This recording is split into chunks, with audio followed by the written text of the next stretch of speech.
My dear daddy అంటూ MLC కవిత తన తండ్రి కేసీఆర్ కు రాసిన లేఖ రాష్ట్ర రాజకీయాల్లో కాకరేపింది. అందులో బీఆర్ఎస్ కు సంబంధించిన నెగిటివ్ పాయింట్లని హైలైట్ చేయడంతో హాట్ డిబేట్ మొదలైంది. ఆ లేఖని మొట్టమొదటిగా బయటపెట్టింది బిగ్ టీవీనే. అప్పుడంతా అదో ఫేక్ లెటర్ ని కొట్టిపారేశారు. ముఖ్యంగా బీఆర్ఎస్ సోషల్ మీడియా కానీ శంషాబాద్ ఎయిర్పోర్టులో ల్యాండ్ అవ్వగానే కుండబద్దలు కొట్టేశారు కవిత. ఆ లేఖ తనే రాశానని చెప్పడంతో అంతా కంగు తిన్నారు. ఆ లేఖ రేపిన దుమారం బీఆర్ఎస్ లో సునామీలా మారబోతుందా? అది ఆ పార్టీని చుట్టుముట్టేయబోతుందా?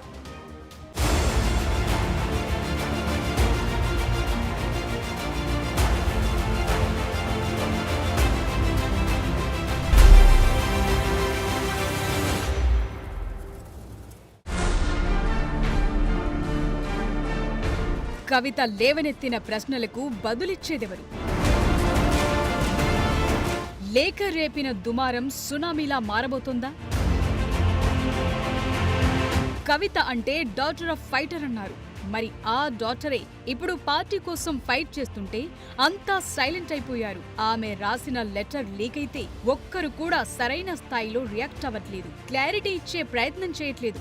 మొట్టమొదటగా తన తండ్రి కేసీఆర్ కు కవిత రాసిన లేఖను బిగ్ టీవీ బయటపెట్టినప్పుడు అంతా ఫేక్ అన్నారు. బీఆర్ఎస్ సోషల్ మీడియా అయితే బిగ్ టీవీని టార్గెట్ చేస్తూ వేల పోస్టులు పెట్టారు. అదో ఫేక్ లెటర్ అని, కవిత రాయలేదని, అందులో ఉన్న సంతకం ఆమెది కాదని ఇలా ఎన్నో రకాలుగా కవర్ డ్రైవ్లాడారు. కానీ వాళ్ళెంత కవర్ చేసినా అది నిజమని తేలేందుకు ఎంతో టైం పట్టలేదు. బీఆర్ఎస్ సోషల్ మీడియా ఎన్నో రకాలుగా ఆపసోపాలు పడుతూ అది ఫేక్ లెటర్ అని బాగా ప్రచారం చేసింది. కానీ నిజం నిప్పులా భగ్గుమంది. కవిత శంషాబాద్ ఎయిర్పోర్ట్ లో దిగగానే ఆ లెటర్ తాను రాసిందేనని కన్ఫర్మ్ చేయడంతో అంతా అవాక్కయ్యారు. బిగ్ టీవీ ఎక్స్క్లూసివ్ గా బయటపెట్టిన లేఖ ఫేక్ కాదని తేలిపోయింది. బిగ్ టీవీ చెప్పింది నిజమేనని అంతా ఒప్పుకోక తప్పలేదు. దేనికి తోడు కేసీఆర్ చుట్టూ దయ్యాలున్నాయని, కోవట్టులున్నారని కన్న కూతురు కవితే చెప్పటం పెద్ద చర్చకు దారితీసింది. కేసీఆర్ గారు దేవుడు, కేసీఆర్ గారు దేవుడు, కానీ కేసీఆర్ గారి చుట్టూ కొన్ని దయ్యాలున్నాయి. వాళ్ళ వల్ల చాలా నష్టం జరుగుతున్నది. పార్టీలో ఉండేటటువంటి నేను కేసీఆర్ గారి కూతుర్ని, అంతరంగికంగా నేను రాసినటువంటి లేఖనే బయటికి వచ్చిందంటే మరి ఇతర సామాన్యుల సంగతి, ఇతరుల పరిస్థితి ఏంటి? కవిత ఎయిర్పోర్ట్ ఎపిసోడ్ ముగిసిన కొన్ని గంటల్లోనే BRS working KTR press meet పెట్టారు. కేటీఆర్ మీడియా ముందుకొస్తున్నారనగానే అంతా కవిత గురించే మాట్లాడతారని అనుకున్నారు. చెల్లి రాసిన లేఖపై అన్న రియాక్షన్ ఎలా ఉంటుందోనని, ఆమెపై ఎలాంటి యాక్షన్ తీసుకుంటారోనని ఎదురు చూశారు. లేఖలో కవిత లేవనెత్తిన అంశాలపై వర్కింగ్ ప్రెసిడెంట్ గా కేటీఆర్ మాట్లాడటమే కాదు, అందరికీ క్లారిటీ ఇస్తారనుకున్నారు. బీఆర్ఎస్ కార్యనిర్వాహక అధ్యక్షుడిగా బాధ్యతలున్న కేటీఆర్ లేఖ గురించి ఒక్క మాట కూడా మాట్లాడలేదు. పైగా పార్టీలో కోవట్టులుంటే ఉండొచ్చని సింపుల్ గా తేల్చేశారు. ఏదో ఒకటి చెప్పాలి కాబట్టి కోవట్టులుంటే ఉండొచ్చు, సమయం వచ్చినప్పుడు వాళ్లే బయటపడతారని చెప్పారు. అంతేకాదు తమ పార్టీలో ప్రజాస్వామ్యం ఎక్కువని, ఎవరైనా అధినేతకు ఏవైనా సలహాలు, సూచనలు చేయొచ్చని అన్నారు. అయితే కొన్ని విషయాలను అంతర్గతంగా చెబితేనే బాగుంటుందని, ఇది అందరికీ వర్తిస్తుందని పరోక్షంగా కవితను ఉద్దేశించి అన్నట్లు కనిపించింది. అన్ని పార్టీలో ఉంటారు. రేవంత్ రెడ్డి కోవర్ట్లు ఉంటే ఉండొచ్చు, ఏముంది అందులో. Coverts will expose themselves, coverts will expose themselves in due course of time. ఎందుకు తొందర, ఎందుకు చేసుకోవాలి? ఓకే, కేటీఆర్ ఏదో చెప్పేశారు.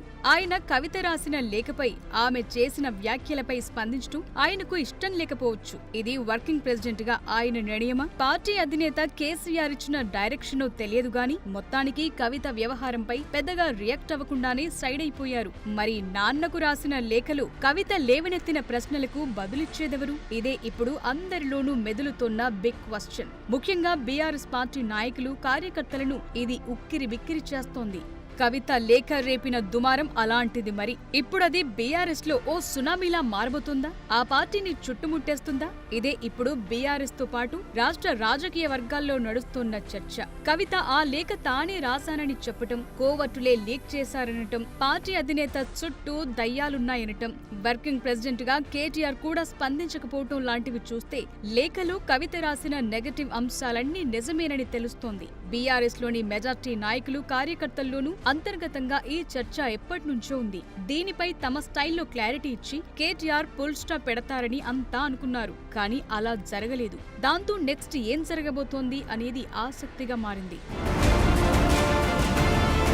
గత అసెంబ్లీ ఎన్నికల్లో బీఆర్ఎస్ ఓటమి తర్వాత పార్టీలో అసంతృప్తి మొదలైంది. పార్లమెంట్ ఎన్నికల్లో ఘోరమైన ఫలితాలు చూశాక ఆ అసంతృప్త జ్వాలలు మరింత ఎగసాయి. ఈ అసంతృప్తి ఇప్పుడు కొత్తగా కవిత లేఖ వల్ల వచ్చిందేవీ కాదు. పార్టీలో ఎప్పటినుంచో ఉడుకుతోన్న వ్యవహారాన్ని ఆమె లేఖలో రాసి తన తండ్రికి పంపారు. పార్టీలో మెజార్టీ నేతలు, కార్యకర్తల ఫీలింగ్ కూడా ఇదే. ఇన్నాళ్లు వాళ్లంతా కేసీఆర్ ను చూసి ఆగారు. కానీ ఎప్పుడైతే కవిత లేఖ బయటకొచ్చిందో మొత్తం బర్స్ట్ అయింది.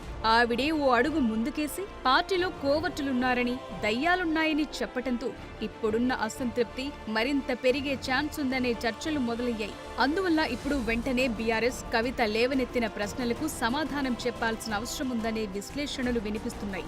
మరీ ముఖ్యంగా ఆ దెయ్యాలెవరో తేల్చాలి, ఆ కోవర్టుల్ని పార్టీ నుంచి బయటకు పంపాలనే చర్చ బీఆర్ఎస్ లో అంతర్గతంగా జరుగుతోంది. ఇప్పుడున్న పరిస్థితుల్లో కేసీఆర్ ఎలాంటి దిద్దుబాటు చర్యలు చేపడతారనేది ఆసక్తిగా మారింది.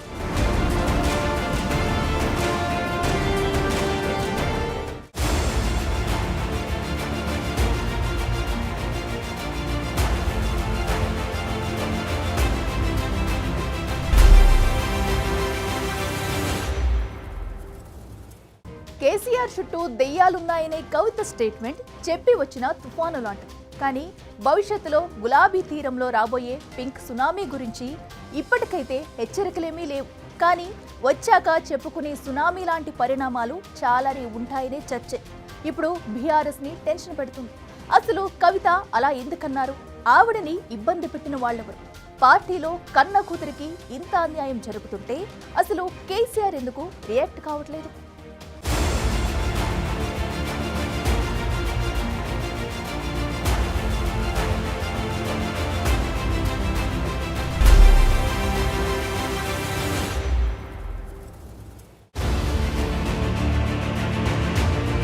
కవిత రాసిన లేఖ బీఆర్ఎస్ లో రేపిన చిచ్చు అంతా ఇంత కాదు. కొంతకాలంగా పార్టీలో తనపై కుట్ర జరుగుతుందని ఆమె బయటపెట్టిన తీరు అందరినీ షాక్ గురి చేసింది. పార్టీలో తనకు తగినంత ప్రాధాన్యం లేదని, కొంతకాలంగా ఆమె అసంతృప్తితో ఉన్నారనే చర్చ కొన్నాళ్లుగా సాగుతుంది. మరోవైపు కవిత తీరుపై పార్టీ నాయకత్వం కొంత అసంతృప్తితో ఉందని గుసగుసలు కూడా ఉన్నాయి. ఇలాంటి టైంలో ఆమె రాసిన లేఖ లీక్ అవడం సంచలనంగా మారింది. అది ఫేక్ లెటర్ అని, తమ రాజకీయ ప్రత్యర్థులు చేసిన కుట్ర అని బీఆర్ఎస్ ప్రజల్లోకి తీసుకెళ్లాలని అనుకుంది. ఇంతలోనే కవిత ఆ లేఖ తానే రాశారని చెప్పడంతో సైలెంట్ అయిపోయారు. అయితే ఇదే బీఆర్ఎస్ నేతలు ఇంతకు ముందు కవితను ఢిల్లీ లిక్కర్ స్కామ్ లో బీజేపీ ఇబ్బంది పెడుతుందని వరుస పెట్టి ప్రెస్ మీట్లు పెట్టి మరీ ఆరోపించారు. మరి ఇప్పుడు పార్టీలో అంతర్గతంగానే ఆమె ఇబ్బంది పడుతుందని తెలుస్తోంది. మరి ఆమెను ఇబ్బంది పెట్టినోళ్లపై ఎందుకు చర్యలు తీసుకోవట్లేదనేది బిగ్ క్వశ్చన్. పార్టీలో కన్న కూతురికి ఇంత అన్యాయం జరుగుతుంటే కేసీఆర్ ఎందుకు రియాక్ట్ కావడం లేదనేది మరో ప్రశ్న.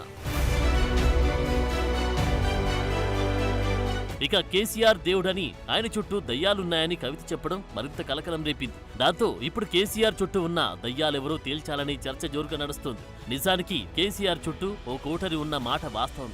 వారు దయతలిస్తేనే కేసీఆర్ దర్శనం దక్కుతుందనే అభిప్రాయం పార్టీ వర్గాల్లో ఎప్పటినుంచో ఉంది. పార్టీ అధికారం కోల్పోయాక కూడా ఇంకా అదే పరిస్థితి నడుస్తుందనే టాక్ ఉంది.